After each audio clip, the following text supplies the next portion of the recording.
Welcome into another postseason edition of the Acadiana Postgame High School Football Forecast. The good news is we still have tons of teams battling it out in the playoffs.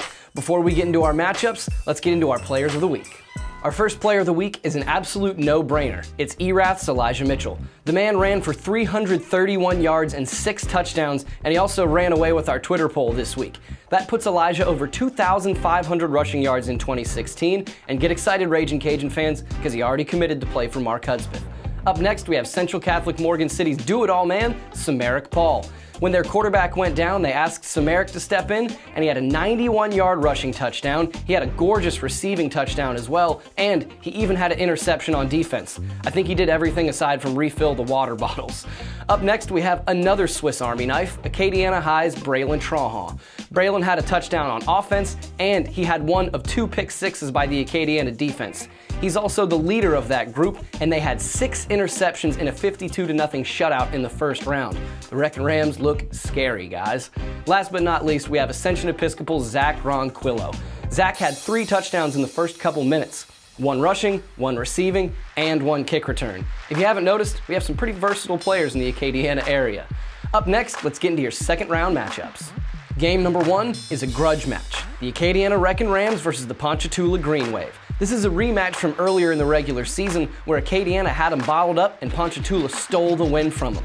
Now, some people might think they're not familiar with the Veer, but Ponchatoula's played Acadiana 4 times in 5 years. They also knocked them out of the playoffs last year, so Ted Davidson's bunch has a big chip on their shoulder. Remember though, the Wreckin' Rams are on a warpath. Last week's 52-0 shutout was just the tip of the iceberg. We'll see if the Wreckin' Rams can keep that going. Up next, we have another huge matchup in the brackets. The Teurlings Rebels earned the number 4 seed in a first-round bye in their bracket, but they also got handed Parkview Baptist in the second round. Teurlings is going to need all the rest and relaxation they had in that bye week to prepare for the defending state champions. Parkview beat STM in an incredibly physical state championship game last year, and they've been riding their defense all year long. Teurlings is going to be leaning on their fearless leader, Hayden Cantrell, and their potent rushing attack to keep up in this one. But I'm going to say the key is Teurlings' defense. Tyler Batiste, Cade Saunier, and the rest of that crew are going to have to bring a couple extra chin straps if they want to win this game for Teurlings. Up next, we have a matchup between the 8 and 9 seed. Our final game of the week features the Carencro Bears. They're going to have to gas up the bus and go all the way to Loranger. Both of these teams are coming off huge first-round blowouts, with Loranger beating St. Martinville 42-7.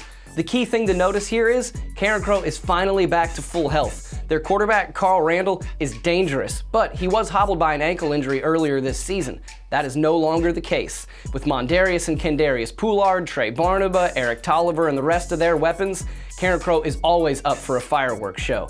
The X factor in this game is going to be Carencro's defense. Cordell Williams and Rashad Harding are hard-hitting dudes in the middle of that defense, but they're going to have to slow down Loranger if Carencro wants to move on and get a rematch against Neville. I also want to give a huge shout out to all the other area teams that are playing in the second round, whether it be the Rain Wolves, the Kaplan Pirates, the Lauraville Tigers, or anyone else. Whoever you're matched up with, give them hell and don't let your season end. We got a couple games going on the radio in Town Square Media, starting with Lauraville on News Talk 96.5 KPEL. We'll also have the Ascension Episcopal Blue Gators playing on Talk Radio 960, and as always, the Acadiana Wreckin' Rams on ESPN 1420. And remember, high school football lives at AcadianaPostgame.com.